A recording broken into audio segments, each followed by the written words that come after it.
सुरक्षा विहीन बिजुली ट्रांसफॉर्मर अघटन को अपेक्षा करिसंती कि बिजुली विभागर अधिकारी। अनुगुल जिला चाईपाल डिविजन बरपाल सेक्शन नुआहता ग्राम पंचायतर बालीसाही मुकुला पड़ी रही बिजुली संजोग ट्रांसफॉर्मर। वर्षा ऋतु थिबारु लता गछ अति सुंदर भावे बढ़ी चली किंतु बिजुली विभागर नजर रे आसुनाही। अंचल रे बारंबार बिजुली समस्या सृष्टि होउची। अंचल रे गाई षंढ विभिन्न चरा जीवजंतु बुली निजर भोक मेंटाइबा पई गछपत्र खाउछंती।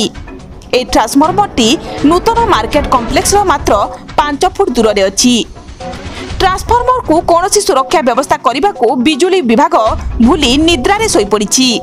ए पाखदी नीतिदिन विद्यालय छात्र छात्री माने जिबा आसीबा करूछंती। कोनोसी अघटन घटिबा पूर्वरु बिजुली विभाग निद्रा भांगिबा दरकार। बिजुली विभागर एहिपरि कार्य को अंचलवासी घोर निंदा करछंती।